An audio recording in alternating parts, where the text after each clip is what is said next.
Even though I run an urban planning channel discussing Reno's crippling car dependency issues, I do not believe Reno will ever get better in my lifetime.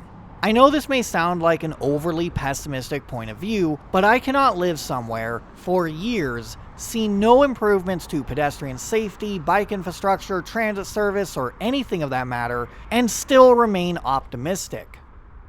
Reno is not a city that is worth living in. It is a city built for cars, not people. And the longer I live here, the more I feel it is putting a toll on my mental health. This is not a personal problem either. I believe these car-centric locations are detrimental to everyone who is living in them. In fact, the reason people place so much emphasis on walkability is because it is crucial to good urban design. I suppose there are a few pockets around town where someone could feasibly live without a car. However, being able to walk somewhere doesn't make it walkable. When applying Jeff Speck's general theory of walkability, a walk must be useful, safe, comfortable, and interesting. Each of these types of walks are integrated with each other. A location cannot truly be walkable until all four are achieved. Reno only ever manages to satisfy one of these categories at any given time: usefulness. Someone may be able to live somewhere within walking distance of work and basic necessities, but the walk between these locations will not be interesting, comfortable, or even safe. One of the most dangerous crosswalks in Reno is right here between South Meadows Parkway and Lorraine Court. The only thing protecting pedestrians as they cross a 30-mile-per-hour road and 6 or 7 lanes of through traffic is a rectangular rapid flashing beacon. These are signs that flash LED lights at drivers, warning them that there is a pedestrian who is currently crossing or about to cross. And it's not helpful. According to the Federal Highway Administration, these pedestrian beacons may increase motorist yielding rates up to 98%. But it varies by speed limit, number of lanes, crossing distance, and time of day. When factoring in the other variables, the actual increase in yielding rates is between 19 to 98%.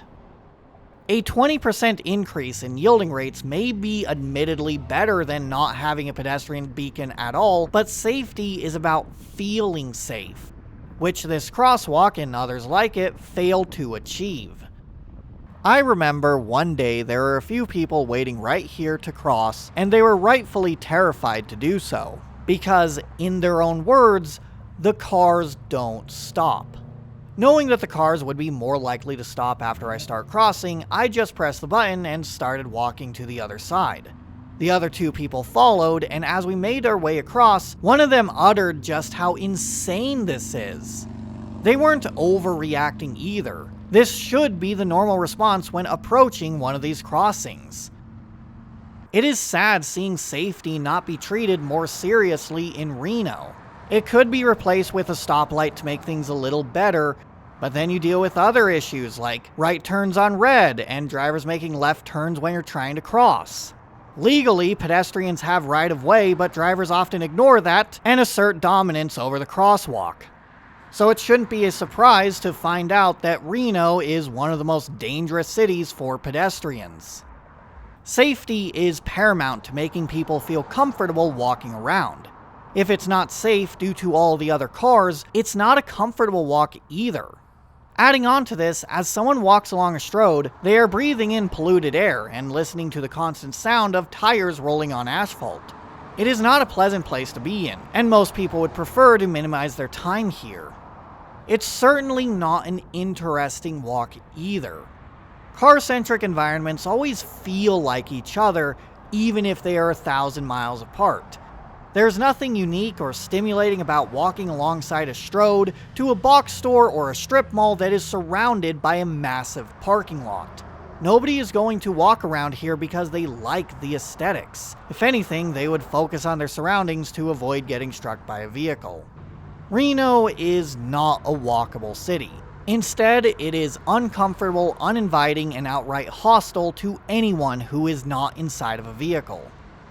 It is disheartening seeing walkability be completely neglected in the urban fabric because these are not just business parks, strip malls, warehouses, and apartment complexes.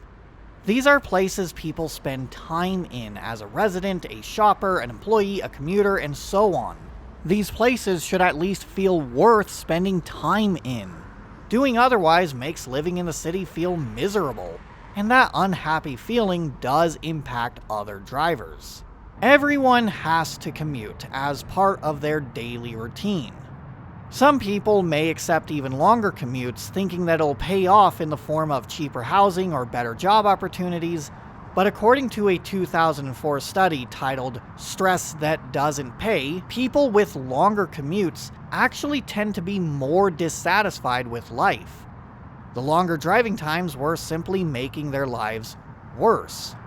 However, commuting doesn't have to be terrible. Charles Montgomery discusses how people can be happier in the places they live in his book, Happy City: Transforming Our Lives Through Urban Design. The reason commuters are generally unhappy is because cars fail to deliver the experience of freedom and speed that we all know they are capable of bestowing in a world of open roads. Commuting by car is not an effective mode of transportation when in crowded environments. Everyone is an obstacle and everyone is in the way. As more cars clog the roadways, even more people must deal with the congestion as everyone tries to get wherever they are going. Being stuck in traffic is annoying. You know how fast you could be going if the road wasn't clogged by all of the other cars, but instead you must crawl along with them until exiting the congested area. Usually, the solution to improving congestion issues is to build new roads and expand existing ones. But the improvement only lasts for a few years before induced demand sets in and the roadway ends up being more congested than before, leading to longer commute times and even more unhappy commuters. However, the commute isn't doomed to be an insufferable time of day. Depending on the mode of transportation, it might actually be pretty enjoyable. One group of commuters reports enjoying themselves more than everyone else. Their route to happy mobility is simple. These are people who travel on their own steam. They walk, they run, they ride bicycles. This book puts forward a theory that people were born to move themselves around, not just be transported. People like being able to walk or bike around in places where it is safe to do so. In my previous video, I mentioned mall walkers who would use the space provided by Meadowood Mall to walk around for their daily exercise. It is rather absurd. Physical activity should be able to come naturally. Nobody should have to concern themselves with gym memberships, buying home equipment, or counting their steps as they walk around a mall. Instead, the built environment should be able to support routine physical activity so people can enjoy walking or biking without even thinking of it as exercise. Physical exercise has a lot of positive benefits to health and happiness. As psychology professor Robert Thayer puts it, we're talking about walk more, be happier, have higher self-esteem, be more into your diet and also the nutritiousness of your diet. The most powerful way to fix a dark mood is to simply take a brisk walk. Sadly, in an environment that prioritizes the movement and storage of cars, any outdoor activity becomes inaccessible, uncomfortable, or outright dangerous, to the point where people must go out of their way to exercise. This encourages people to live sedentary lifestyles where they spend a substantial amount of time sitting in a car as they drive from one location to another. It is not enough for walking or biking around to feel good. The built environment must support people who want to get around using alternatives. When destinations are too far out of reach, or they require traversing unfinished sidewalks and dangerous crosswalks, it makes people feel discouraged from walking anywhere. Riding a bike may make it easier to traverse longer distances, but when people are dumped onto sharrows and painted bike gutters, it may be too intimidating for people to feel comfortable riding a bike around. When the environment is built exclusively for cars, then that is all people will choose for transportation, even if the destination is a short distance away. Dump us in a vast parking lot surrounded by big box outlets and our inclination to walk evaporates. Even when people are equipped with shopping carts, they won't endure so much as the 3-minute stroll between retailers. They just hated trudging across the asphalt desert. It felt ugly, uncomfortable, and unsafe. The aesthetics between locations do matter. If it is unappealing and coupled with various safety and comfort issues, then walking and biking are no longer desirable. Extending beyond physical health, the built environment also has a tangible effect on people's behavior as well, as presented by Charles Montgomery during this TEDx talk. We wanted to understand the emotional effect that city spaces had on people. So we created this emotional tour of the Lower East Side in Manhattan. Colin hooked people up with skin conductance cuffs that would measure their level of arousal as they walked through the city. He also hacked BlackBerries so people could punch in their relative happiness in the moment. We learned a lot of interesting things. People said they were much happier here, in front of this jumbled up, messy old block of New York-style tenements, than they were here, in front of a pristine new mixed-use block with a trendy supermarket on the ground floor. So what's the difference? Lots of doors, windows, openings, small shops, services, lots going on. Here, in the less happy environment, totally blank, frosted glass, a door at either end of the building. Now, we know from the architect Jan Gehl's work that people walk more quickly in front of these spaces. So those spaces are not just less happy, they're less social, and they're less safe.